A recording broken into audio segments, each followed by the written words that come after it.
think we are ready to go. Let's just get this a little bit more centered here. Good morning, everybody, or afternoon or evening, whenever you happen to be watching this. My name is Jonathan. I am a professional counselor, a family therapist, and addictions counselor, and I'm the one who started this channel on YouTube, the library on YouTube, which is simply Jonathan League Family Therapist. That's how you find that.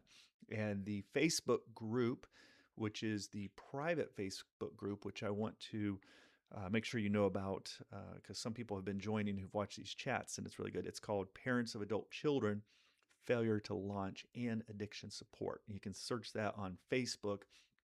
It's a community. It's a good community to connect and to be a part of. So I encourage you to join, to be a part of that.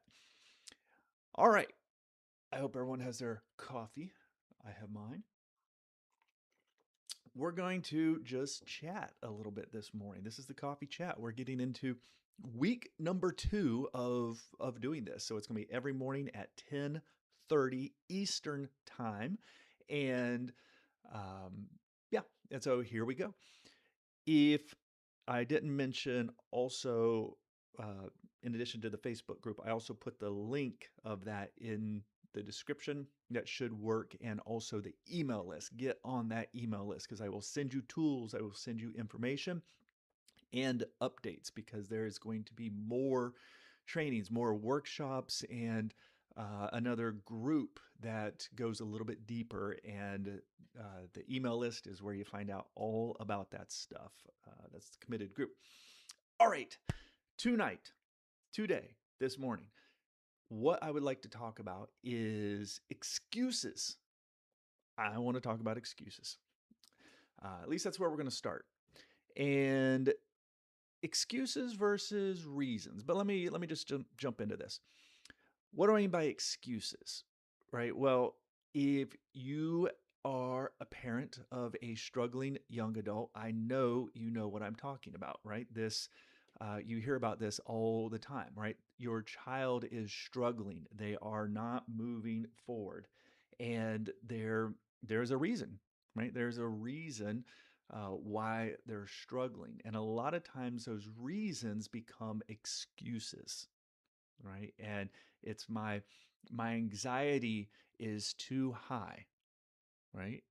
That's a real thing, but is it an excuse not to move forward, right? And there's a whole list of them, right? They could have been through a really difficult situation, something very traumatic. Maybe they have autism. Maybe they have ADHD. Maybe they're gay, right? All of these and more, right?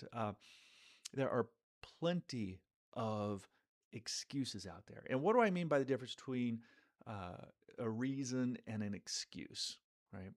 Well, those challenges are real, right? Those are real challenges, right? They complicate the situation, but they are not a reason to stop moving forward, to stop taking steps, right? And when they uh, become someone's excuse why they can't move forward, right? It's like, I can't move forward because of this, right? This challenge, that becomes their excuse. So call it whatever you want, but whatever the challenge is, that cannot be the reason to stop, right? It's a complication, but it's not the reason to stop. So maybe you uh, you've been in this place before as a parent where you see their challenge, you see the thing that they're struggling with, but uh, how much do you help, right? How much do you back off? How much do you give them space? How much is too much, right? I think every parent is in that position many, many times, right? They see a real challenge, but do I intervene? Do I leave them alone? Do I give them some more time? Do I give them some more space? What do I do in those situations? Right? When And let me make this point. In any given moment, it's usually not a make it or break it thing, right? Your child's having a challenging day, they're struggling, and you choose not to have the conversation that day, right? And maybe it would have been better to, right? You look back and say, you know what, I probably should have just jumped in there and had the conversation, or held firm on this one, or maybe I should have backed off, right? Maybe I'm being too harsh, too strong. I was pushing too much, and maybe I should have given them that space, right? You're going to have those moments because you don't know everything. You don't know how everything's going to play out.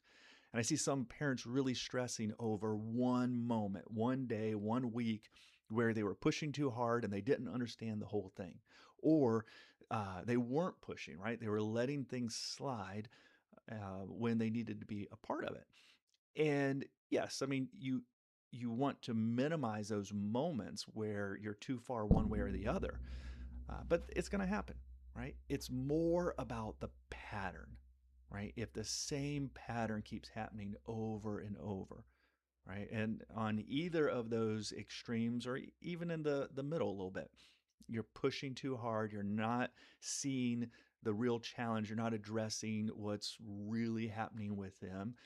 Either you don't want to look at it, or it hasn't been known yet, but you're pushing too hard, right? Or you're giving in, right? You're not, or you're rescuing, or you're doing those type of things. When that happens over and over and over, that's where the problem develops. That's where the stuckness increases, and that's what we want to be careful for, right? But I want to acknowledge that the reasons or excuses, I'm using these interchangeably now, but uh, they're they're often real, right? Or there's some part of it that is true, right? It's how you move past the conversation to uh, move the conversation forward, to not ignore what is happening, but to address it. All right, I'm just going to take a quick look at the screens here. We got a few people with us. If you would like, go ahead. Um, I just want to make sure I can see these comments. Put in a comment, right? Is there an excuse? Is there a challenge that is happening where you're trying to figure out the difference between is are we letting this become too much of an excuse, right? But I know it. I know if you're listening to me, you've been in that situation. You've been in those moments. Let me go into a couple more examples of this, right? And I think I want to focus a lot more on anxiety this morning, because that is, no matter what the challenge is, that plays into it, right? It's the fear and the worry, and not just your child's anxiety, but your anxiety as well. And I would put that at top of the list of areas where parents get stuck, right? Where the situation gets stuck because that anxiety, it's like, how do we manage that? And that usually becomes the excuse, right? That's where kids, your adult child, your teenager is really struggling, and it's hard for a parent to push. Okay, so uh, Melinda just asked, how can you tell if entitlement is the problem, and if so, how to handle it? Melinda, we were talking about that yesterday, not yesterday, Friday. We were talking about entitlement and the patterns that happen around that. And the entitlement kind of goes hand in hand. We were talking more about enabling, right? Which is a big pattern that happens that kind of leads up to that idea of entitlement, right? Where our kids just expect, right? They believe they're entitled to this thing. And it's usually a mismatch of kind of balance, but really boundaries, right? So, boundaries, as we've talked about here, what are true healthy boundaries are a sense of self, right? What you are responsible for, what is yours to own, what is your life, right? And as a child is growing into a teenager, into a young adult, that circle of responsibility, of ownership of their place in life increases. It's less about the parents doing things for a child or for an individual, because those boundaries get mixed up in all kinds of relationships, right? I'm doing too much for you that you should be doing for yourself. So that balance, that boundary, if you will, is constantly having to be discussed and renegotiated. And when a parent or anyone is stepping in and doing things for a child, doing things for a teenager, right? Their child, doing things for them that they are capable of doing themselves or they're capable of learning, right? Because just because they don't know how to do it, right? But we got to look at, are they capable of learning this now? So we got to step back. There's a learning curve. That's where a lot of parents, it's just easier to do it myself, right? It's just easier to take care of it than to take the time to teach them or watch them struggle through this thing. And so it's often we take that easy way, and it ends up into an enabling type situation, right? And I had made this point before on Friday that there's often uh, there's an in between ground, right? Where of course you can do things for your child, right? It's fine to help them out with something, to take something off their plate, to teach them one more time, and all that. But if the focus isn't on them learning and eventually taking it over themselves, then that's going to get into enabling. Enabling happens long enough, then you start getting someone who thinks like, this is the way life is, right? Just people take care of stuff for me. This isn't mine to take care of. This is somebody else is going to take care of it. And uh, and yeah, and there's a lot of other influences. Um, I'm not going to get into this today, but it's going to be a really good topic later. Is like social media, internet. We tend to look at things that agree with our mindset, our worldview. And as you know, all these algorithms, right? You start looking at something and it figures out like, oh, this is what you believe. This is how you see the world. This is your worldview. Let me give you more of this because you're going to like it and you're going to consume it and you're going to watch it. And so we have all these outside influences. And there's a very much a big culture message to youth out there that is all about you deserve everything and entitlement, and it just really enforces that narrative. So when you start putting those kinds of things together, you have a kid uh, who things are out of balance in the relationship with their parents or caregivers or whatever, where too many things are being taken care of and they don't have a good view of, no, this is mine. This is mine to take care of. This is my responsibility, right? Not somebody else's. This is how the world works. And they're getting bombarded with all these other messages, and they're similar group. That sense of entitlement can become very ingrained, right? And it even gets to a point of being ridiculous at times. I mean, I've had families sitting in this room and I'm listening to uh, a teenager, a young adult talking about how, it's really all this entitlement, right? Like, oh, this is how it should be, and you got to do this for me, and I should just be given this freedom without the responsibility. It's not how they're saying it, but it's what they're saying. And sometimes it is so out of reality, right? You're like, what are you talking about, kid? I mean, you're got a really warped sense of yourself and responsibilities, and often that ultimately leads to struggle because it doesn't fly in the real world, and and it starts to erode their self-esteem, and all kinds of problems ensue. So that's a lot of what happens in that dynamic, is they become very uh, out of touch, is a really way of seeing it, out of touch of themselves and their life and where it is.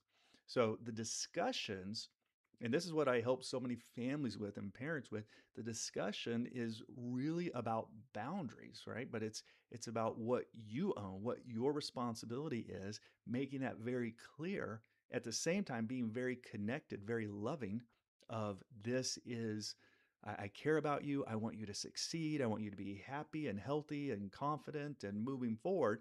But I know the way that that's going to happen is by you stepping up and taking ownership, control over the things in your life that are your responsibility. And the sense of agency and confidence that comes from that is huge. So it's having that connecting conversation and then being clear about what those boundaries are. Here is how the world works, and they don't want to accept it. um, that doesn't change the reality of that's how the world works. And the more parents can have that way of being connected, being clear, and then following through with the boundaries, which a lot of it is just it's many versions of no, I'm not going to do this for you. I will help you. I will teach you. I will guide you. I will be there for you, but I cannot do this for you.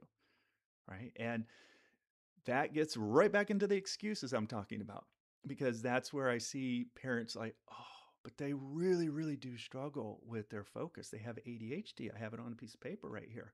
Like, yes, they do, right? But they still have to move forward, right? Or they're neurodivergent. They're on the spectrum. I work with a lot of teens, a lot of young adults who are on that spectrum. It looks different, right? You have to understand how their brain works differently, how they see things differently, how they process things differently, but they still need to move forward, right? That neurodivergent, I do believe I have seen progress over the years, but one of the main reasons that I've worked with so many teens and young adults with autism and on the spectrum is because those resources dried up. And not only that, a lot of the resources were more enabling than they were helpful, right? School accommodations, right? So let's go down this path just for a moment. School accommodations. They have ADHD, they have maybe some sort of cognitive processing issue. They're autistic, they're having behavioral issues, whatever it is. When the accommodations uh, keep them from figuring things out, right? Like I say, the best accommodations still help a person achieve the goal. They don't remove the goal, they don't remove the expectation. So that's what I've seen with a lot of these kids is in their own homes, and parents have been coached to do this. They've been encouraged to lessen the expectations or remove the expectations, right? And so there's been this pattern, and then now they're graduating high school or they're a young adult, and there's not services. I mean, they got to go in the real world, right? There's very little accommodation like they were before. And so there's this big gap that we work on let's get you caught up. Let's get this boundary set where you have a better sense of who you are and what you're working on.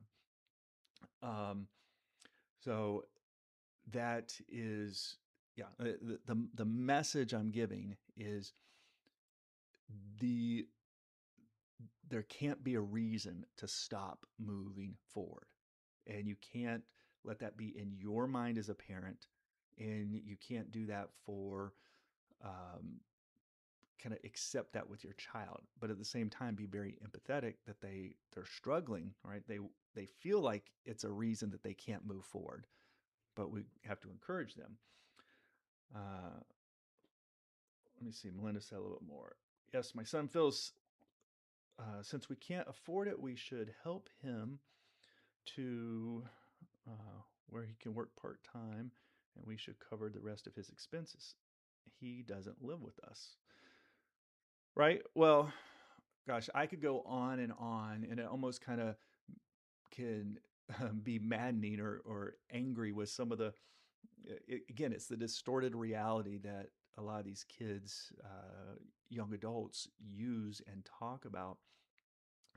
That you just listen to them and like, what are you talking about? But I've heard things. I remember this one. He stayed on this one for a while. We eventually. Uh, he got unstuck, started taking responsibilities moving forward. But I remember him over and over. He would just flat out say this. He would say, you brought me into this world, talking to his parents, and it is your responsibility to take care of everything for me, right? You chose to bring me here. It's your job to do this. And it's ridiculous, right? And he was in complete denial. Underneath that, he was scared to death. He was so super anxious.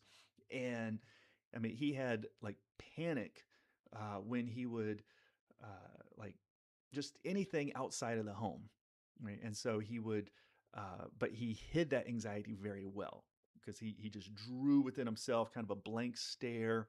He didn't look anxious. He just looked like angry and just like not interested in anything. But he was in like a shutdown mode, and he was so not wanting to deal with um, with anything, and that's what he went back to. But yes, to get to that point, working part time, thinking parents should pay for the rest. Maybe at first, I could see that, right? That can be an arrangement moving forward. I mean, that's a big step. Move out on your own, move into an apartment, start working a job.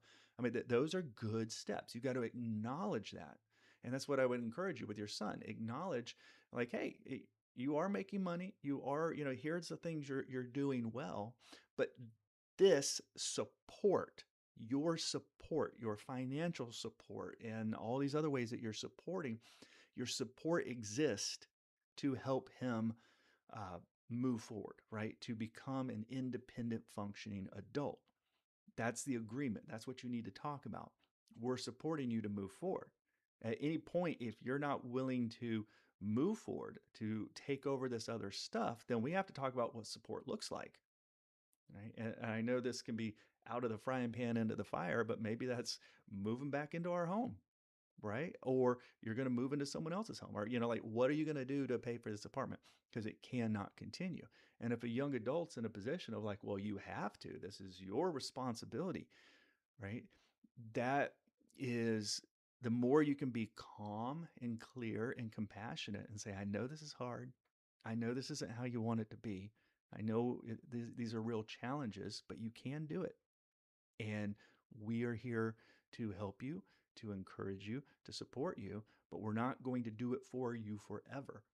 And then some agreement to push through. The hard part is the struggle, right? The mental, emotional struggle, but then also to see your kid maybe miss a few payments or have to move out of that apartment. And that's where I'm really caution people. I'm not a finance person, but there's got to be boundaries in finance. And uh, parents, they make those mistakes. And many times, if I can hear them in the process, like, okay, we're going to co-sign on this lease, co-sign on this car, co-sign on, right? Now you're in it, right? And there can be other ways. And I'm not saying across the board you don't do that for your kid, but when they're really struggling with boundaries and not doing their part, it's usually a bad idea because now they kind of have you on the hook.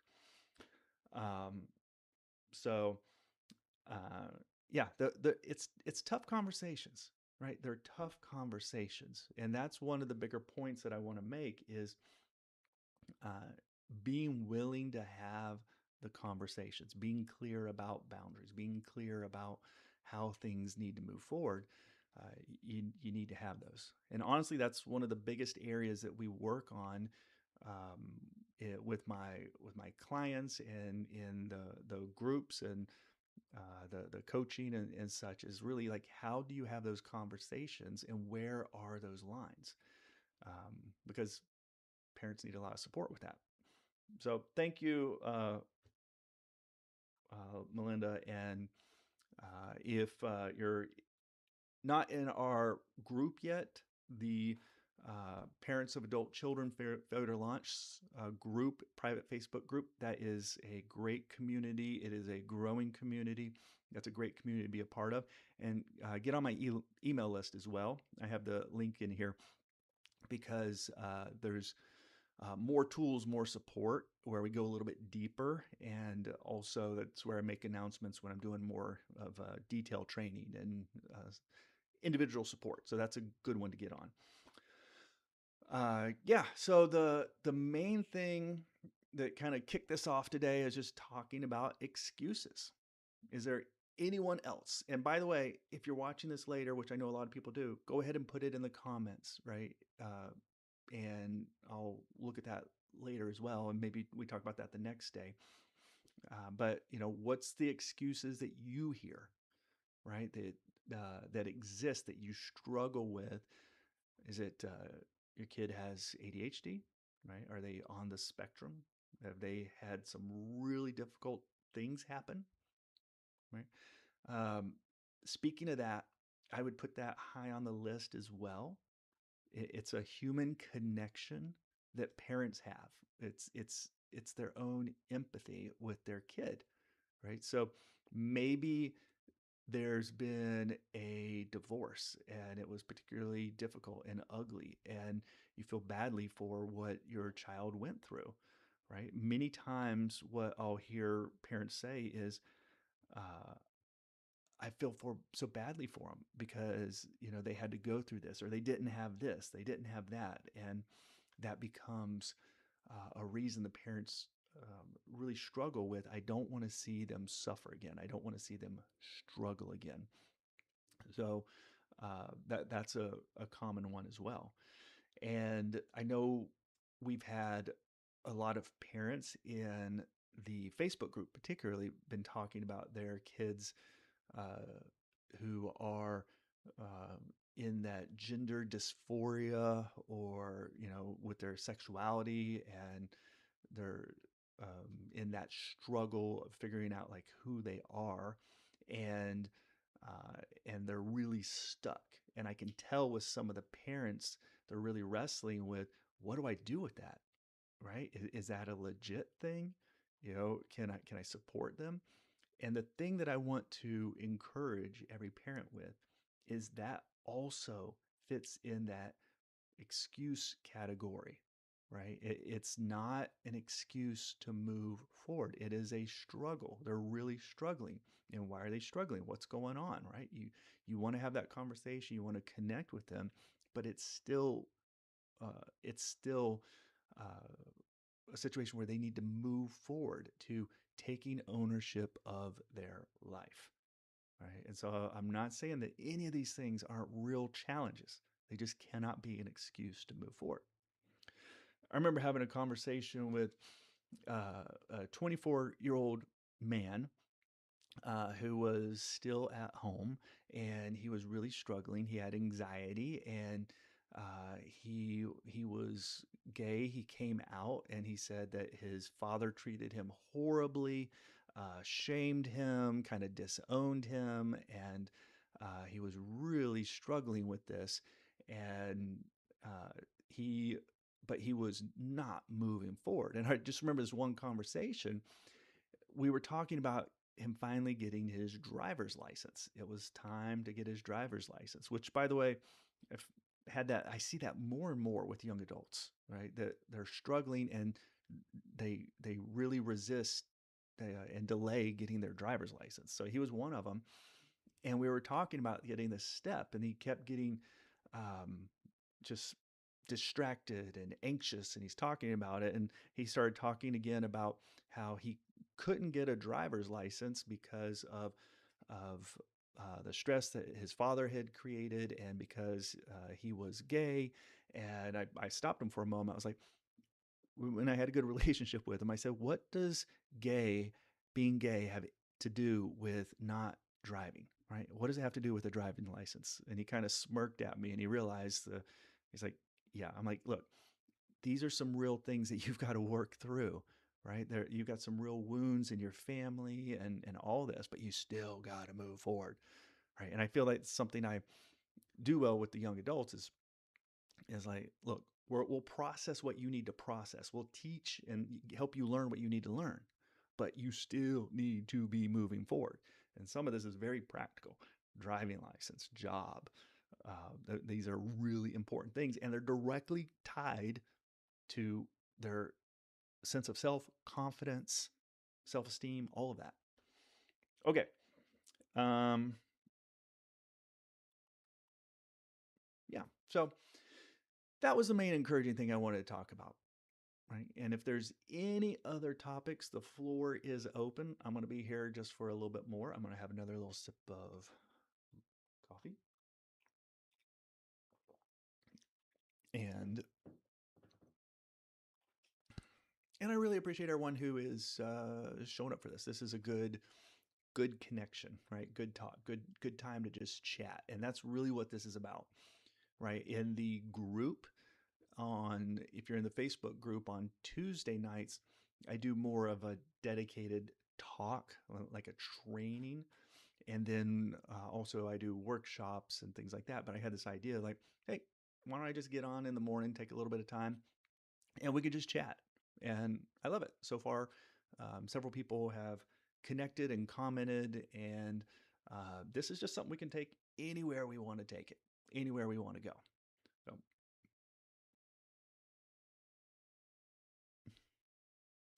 and I had debated on the time. The Really, it was kind of a combination of like, when can I do this, and when would work for other people, and it's kind of tough all around. I mean, there's a lot of time zones and even uh, different countries with some of the people in the group and things like that. So I get it. A lot of people just aren't going to be able to watch it live, but those that can, you can do that. And those that can't can put your comments in, because I do read those. So, all right. Maybe I can get into one more thing.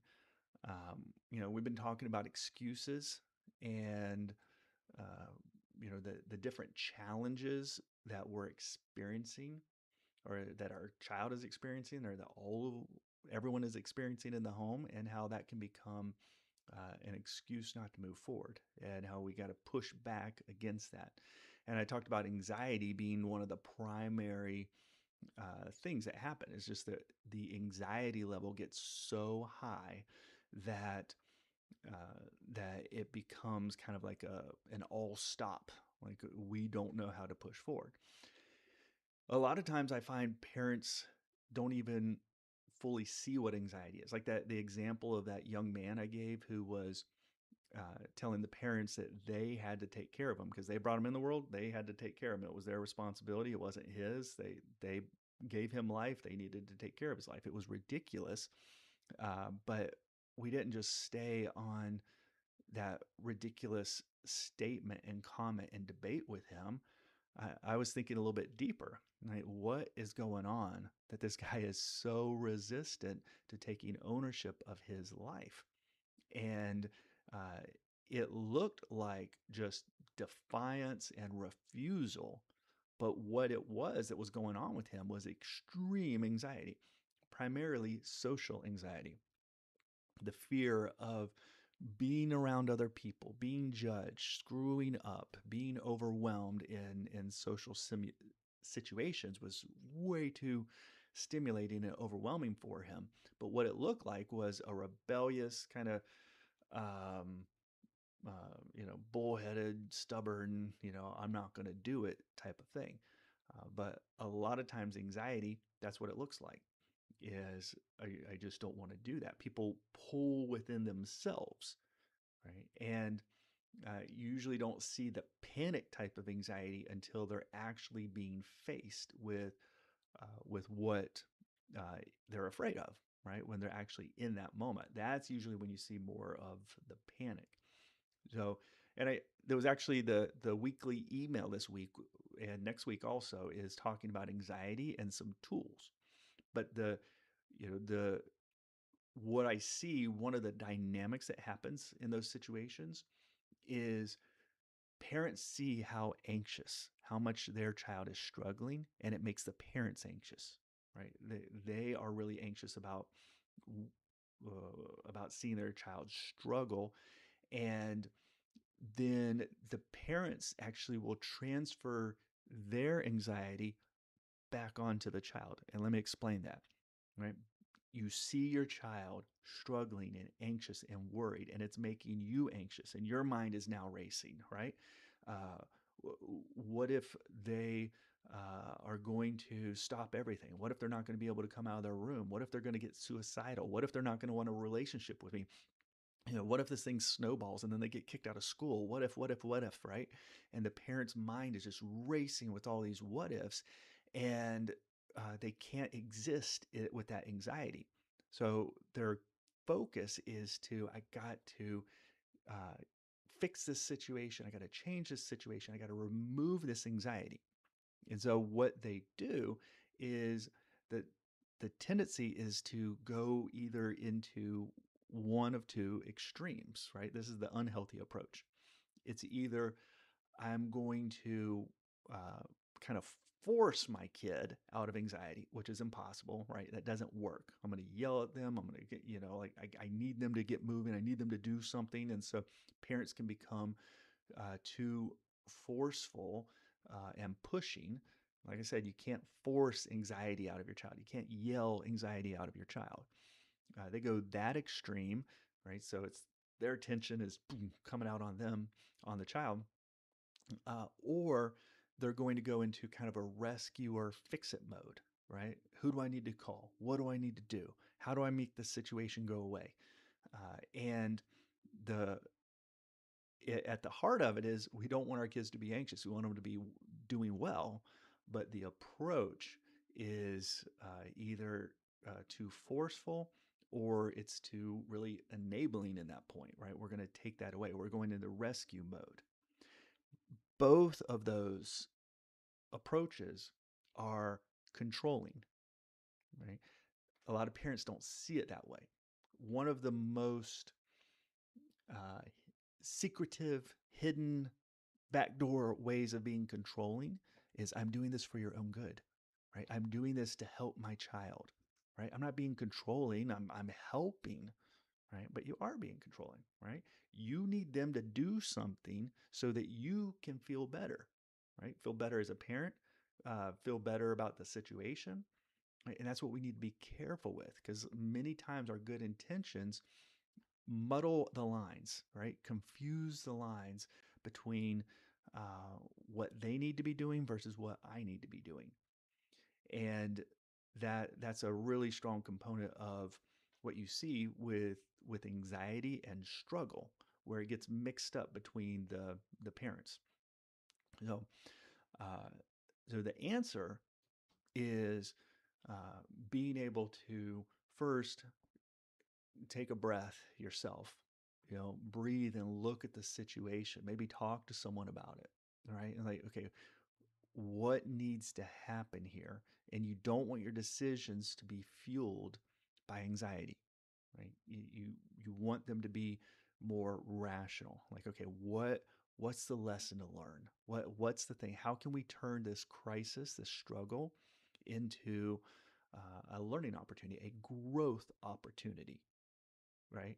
And uh, that's one of the tools that I'll be sending in the email list. I talk about just some really good ways uh, to make that determination to say, okay, this is too much to the enabling side. Things are just too comfortable. We're not facing what we need to face. We're not facing the anxiety, or it's to the other extreme, right? We're pushing too much, right? They're not equipped for this goal or this next step. It's just too much, and we need to bring it back, right? We need to uh, we can't force too much, right? And we got to get it in that middle, which we call the growth zone, and that's a really good place, right? Okay. We're not avoiding it, right? And we're not pushing too hard. We're not charging into it in a way that's going to cause a shutdown and overwhelm. But it's a hard conversation. It's a hard step. So that's an important thing as well. Okay, I think I'm about to wrap up. If there's any final comments, we do have a little bit more time, and and I just want to thank you all for being here. And again, I'm gonna have another sip of coffee every morning. Every morning. Oh, I noticed that on the screen. We've got some different light. I'll have to figure that out. I think that's coming the exposure from the window. I tried to close those shades. I have a problem with that in video calls too. Uh, it's the sun will shine in, and sometimes the room gets really dark, but it's actually brighter. Uh, I don't know. I'd have to put a shade, better shade over the window or something. But yes, 10:30 every morning. We're going to be back during the week, and this will be uh, the time to chat about whatever. But it's about um, struggling young adults. So when our children are struggling, and how to help them and encourage them and move them forward. So one last thing I'm going to say is make sure you get on the email list. I put the link in there. Get on the in the Facebook group. Those are two excellent places to get connected, and I want to see you a part of that because we're building a really good community of support and ideas and helping in this situation, all these situations, and that's what we want, right? I will leave you with some encouragement.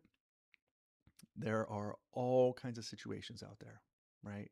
Uh, and I can't possibly address all of them, right? But I know they're a struggle, and I know anyone who's watching this has possibly already been through it, and maybe they're in a better place.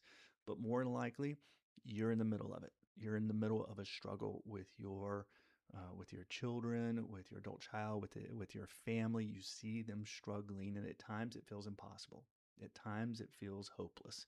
At times uh, you're fearing for the worst. And I get that. I've sat with a lot of parents in that place, a lot of young adults in that place. But I'm telling you, there is a path forward, right? So I don't want you to give up. Don't give up on you. Don't give up on your kids. Don't give up on your family, right? And this is why I want you to be connected here, right? This is one of many places, right? But this is a great place where you can receive support, where you can receive encouragement, where you can receive tools and learn what you need to move forward. I can tell you, I've worked with so many families. And when we start working, everything feels hopelessly impossible, right? Everyone's so dug in, everything's been tried, everything's been worked on, and everyone is so discouraged, right? But we dig in there and we find a way to reconnect, right?